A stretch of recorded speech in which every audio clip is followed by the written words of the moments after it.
In a forest, Drasa wakes up when she hears a plane arriving. She gets her weapon ready, and as soon as a man steps off the plane, he is shot in the head. Meanwhile, former Marine Levi wakes from a nightmare and decides to clear his thoughts by resting at the beach. In the morning, he gets a text telling him to head to the Marine Corps base. Later at the base, Levi meets Agent Bartholomew. She knows he's had an impressive career as an elite sniper and has no family or friends, so she's here to offer him a mission in Lithuania. Drasa meets with her father at the cemetery for the anniversary of her mother's passing. Her dad has recently learned that it's too late to treat his cancer, so he declares that if he isn't gone by February 14th, he'll take his own life so he can finally reunite with his wife on Valentine's Day. In September, Levi wakes up in a plane after an anesthesia-induced sleep. He asks a soldier where they are, but she isn't authorized to tell him. She collects all his personal belongings and informs him they're approaching a no-fly zone. He'll have to jump now and walk the rest of the way to his target. Levi grabs the assigned pack and leaps. He waits for the right moment to open the parachute, lands safely, and begins his long trek, which involves climbing, hiking, and camping. Eventually, Levi reaches the edge of a massive gorge. Here he meets Soldier JD, who has been stationed there for a year and doesn't know where they actually are either. The two head to the West Tower, which is entirely self-sufficient with solar panels, a backup generator, a rain collection system, a vegetable garden, and plenty of wild game to hunt. Across the gorge is the East Tower, but contact with that guard is forbidden. The north and south are covered with landmines and tactical barriers. There's no way across. As JD continues showing Levi around, he explains the mission. Every day, Levi must patrol the western border and restock ammo for the automated gun turrets placed every 600 meters. He also has to inspect the containment fence, suspended mines, and closures, devices that send false signals to satellites to keep the gorge hidden. The radio checks in every 30 days, but there's no way to communicate with the outside world. In an emergency, there's a panic button that triggers the stray dog protocol, but JD doesn't know what it means and advises Levi to run if it ever happens. JD explains the place dates back to the Cold War, when military units from different nations made a pact to keep it secret, so not even world leaders know about it. Levi's mission is simply to prevent anything from the gorge from getting out. It sounds insane, and JD once thought so too, until he saw the creatures they call Hollow Men, which can now be heard screeching inside the gorge. JD says that in the late 1940s, 3 cavalry battalions were sent into the gorge to clear it, but none returned. So now the military focuses solely on containment. Later, JD leaves the tower and hikes to the pickup point. A helicopter lifts him up with a rope, and when a soldier asks for his identity, JD gives the password, but the soldier shoots him in the head and drops his body in the mountains. A month later, Levi has settled into his dull routine. He walks the perimeter, maintains the security systems, and does his radio check-in. The voice on the other end only asks if things are fine and hangs up before Levi can ask questions. While tending the garden, Levi spots movement at the other tower. Through his binoculars, he sees Drasa chopping wood. She notices him, but ignores him. One stormy night, Levi wakes from a nightmare and accidentally breaks a glass. Thinking he's under attack, he grabs a gun, but when he feels pain in his foot, he realizes he stepped on the glass. It was just an accident. As he cleans his wound, he sees Drasa is still awake, watching him. She goes to bed when she notices him watching back. Another month passes, and Drasa celebrates her birthday alone. Out of boredom, she fires her gun to get Levi's attention and holds up a sign asking for his name. Levi writes back that they're not supposed to talk. Drasa replies with her name and says she'll do whatever she wants on her birthday. Unimpressed, Levi writes his name too and raises a glass to toast. Then Drasa blasts music and dances, asking Levi to join. He says he's a bad dancer but a great sniper, so Drasa shoots his water bottle. Levi quickly shoots her bottle in return. She puts another bottle on her head to keep playing, but stops when she sees something moving in the gorge. Levi spots humanoid tree-like creatures climbing the gorge wall toward him. He shoots one, sending it onto a mine, which explodes and takes down several others. More are climbing, so Levi keeps firing and Drasa joins in with her machine gun. Working together, they kill them in minutes. When it seems over, one creature reaches Drasa's balcony, but she shoots it and kicks it off. Then more start climbing her side, so both fire again, setting off more mines until none remain. A piece of shrapnel injures Drasa's shoulder, but she says it's the best birthday she's ever had. Levi then goes to repair the damage and replace the mines. Suddenly, a drone emerges from the gorge and flies away. In December, Levi decorates a tree with lights and a sign for Drasa. From then on, they share activities, making snowmen with each other's names, playing chess, and drumming on pots. On February 14th, Levi sees Drasa crying over a family photo. She says she's having a hard day and wishes he could be with her. Using gear from the armory, Levi fires a rocket across the gorge with a rope attached. It catches on a tree and starts a small fire, which Drasa puts out before tying the rope firmly. Levi invites her to dinner, sliding across the rope, but gets stuck halfway. Using his gloves, he pulls himself along and makes it to her tower, giving her flowers. She jokes he smells from the workout, so he showers while she leaves him nicer clothes. During dinner, they talk about life as mercenaries and the toll it takes. They share a dance and end up sleeping together. In the morning, Levi heads back on the rope, but hollow men appear on his side, setting off mines and cutting the rope. Levi falls, opening his parachute, while Drasa grabs weapons and jumps after him. After a long fall, Drasa lands in a river. Her parachute gets tangled on a rock, forcing her to cut it loose.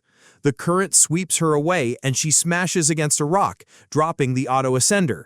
She grabs some tree roots to pull herself onto the bank. Meanwhile, Levi is unconscious and hanging from a tree. A branch suddenly moves, revealing it's a creature. As it approaches, Levi wakes and shoots while freeing himself from the ropes.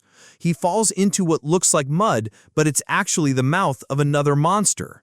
The sticky substance traps him as the jaws start to close. Hearing the shots, Drasa rushes in and opens fire, rescuing Levi. She cuts the goo off him with a knife. They start making their way toward the wall in search of the rope. Suddenly, screeches echo before two hollow men appear on horseback, the horses also looking like twisted trees. The riders attack with swords. One leaps at Drasa, but she stabs it in the neck and then shoots it in the face. The other uses a whip to take Levi's rifle, but Levi switches to a sidearm and kills both horse and rider. Drasa checks her bag and realizes the auto-ascender was lost in the river. The gorge walls are too steep to climb, so she suggests following the river. It must exit somewhere. Levi inspects a dead creature and finds an old military uniform, realizing the hollow men are actually the lost battalions from the old story. As they travel through the forest, they pass hundreds of skeletons before reaching an abandoned town, overgrown with mutated plants and earthquake damage. They hear screeching again and hide in a church filled with skeletons. Levi smells cyanide, realizing these people ended their lives rather than stay here. A sudden noise makes Drasa look up to see a massive spider dropping toward her. She shoves it off, but another spider comes at her and she stabs it. Levi shoots two more, but soon they are surrounded. Drasa runs out of bullets and Levi covers her as she reloads. They head for the exit, but hollow men burst in. Now they have to fight both spiders and hollow men at once. Drasa slams a creature's head onto a table, letting spiders swarm it. Levi struggles in close combat, but manages to shoot his attackers. Drasa fires a grenade at the back wall, blasting a hole so they can escape. They sprint through the forest, still hearing screeches behind them, and decide to get closer to the wall for cover. They find an old door leading into a facility overtaken by plants. Deeper inside, they discover it was once a military lab. A generator roars to life, and Levi finds a film reel.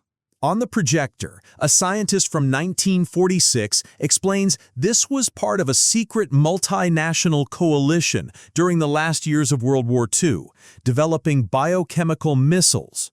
Days before the recording, an earthquake caused a chemical leak that merged with the DNA of local wildlife, mutating them.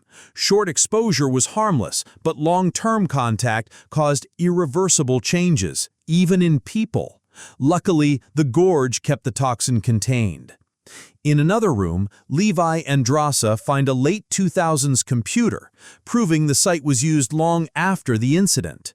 The data shows it belongs to Dark Lake, a private paramilitary group. The drone they saw earlier was gathering samples for experiments to create super soldiers. The towers and guards are there to keep this secret. The computer also reveals the stray dog protocol is actually a nuclear device meant to sterilize the gorge if contamination spreads. Leaving the lab, Levi tells Drasa the mission was worth it because he met her. Outside, they toss a smoke grenade to cover their exit, but a hollow man's whip snags Drasa's ankle and drags her off. She tries cutting the whip but crashes into a tree and loses her knife. She fires her gun, but can't aim well while being pulled through the forest. Following the trail, Levi finds the nuclear facility. Inside, the hollow man has Drasa tied up, torturing her with a branch lodged in her stomach. She frees herself by kicking him and grabs a metal shard to use as a weapon. They fight. His chest snake strikes, but Drasa decapitates it before throwing the shard. Enraged, the hollow man chases her with a sword. She blocks with bones and makes a torch to burn him. Levi arrives just in time to finish him off with gunfire. Checking the uniform, Levi recognizes the name as the first guard assigned to his tower. They take the sword and head out, finding the site of the initial toxin leak. The goo-filled area contains creatures frozen mid-movement. As they cross a bridge, Drasa steps on a root, disturbing the bodies, which try to grab her. Levi cuts her free with the sword, but larger creatures start waking. A whip catches Levi's ankle, pulling him down. Drasa fires a grenade, igniting the area and spreading flames as they race for the exit. After escaping, they search the nearby town and discover military jeeps hidden in a garage. They work on one of the engines until it's running, then drive off for hours until they reach the broken rope. Levi quickly ties the rope to the jeep while Drasa shoots at hollow men approaching them. When she runs out of ammo, they swap places so Levi can cover her. Once the jeep is ready, they begin climbing the wall using the rope. At first, it goes smoothly, but soon they notice hollow men climbing after them. They kick one off, and Levi uses the sword to cut down others. Drasa finds an axe in the toolbox and hacks at the creatures too. Levi forces one against the spinning wheels, while Drasa smashes another that lands on the windshield. Suddenly, a hollow man lunges at Levi, knocking him off. He clings to the jeep at the last moment, but ends up hanging. Using his knife, he punctures the gas tank before climbing back in. Lighting a flare, he throws it at the pursuers. The propane ignites, triggering a massive explosion that kills the creatures, but also blows up the jeep. Levi smashes against the wall, breaking his leg, and Drasa has to help him up. Since they're close to the top, they cut the rope, letting the jeep fall onto the remaining hollow men. They climb the rest of the way and return to Drasa's tower to tend their wounds. They decide to stay apart for 5 days as a quarantine in case of infection, but also make a plan to destroy the gorge and escape together. They share a kiss, and Levi tells Drasa he loves her, before using a grappling gun to get back to his own tower. The next day, during the scheduled radio check-in, Levi's call is answered by Bartholomew. She's learned that Lab's computer was activated. When Levi denies entering the gorge, she assumes the other tower's guard did and orders Levi to eliminate them. He pretends to agree. Unbeknownst to him, Bartholomew saw them both on the lab camera and calls for a team to be sent to the gorge. The following morning, while preparing mines for their plan, Drasa writes, "I love you," back for Levi. A helicopter appears, forcing them to run into the forest. When soldiers find the towers empty, they deploy drones. The drones open fire, but Levi and Drasa shoot them down, taking a few injuries in the process. Climbing to higher ground, they set up sniper positions and fire at the closures. The mines they planted create a chain reaction, destroying the devices. With the gorge now exposed, the stray dog protocol activates. Bartholomew and her team rush to evacuate, while Levi and Drasa run for their lives. The nuclear bomb detonates, creating a massive blast that brings down the helicopter, killing everyone aboard. The shockwave throws Levi off a cliff into a river. Drasa escapes and hides in a cave, waiting for him. A month passes without any sign of Levi, so Drasa eventually leaves alone. Sometime later in France, she's working as a waitress when she's stunned to see Levi sitting at a table. He tells her it took time to recover from his injuries. They reunite with a kiss. Make sure to subscribe and turn on notifications so you can see more videos like this. Thanks for watching.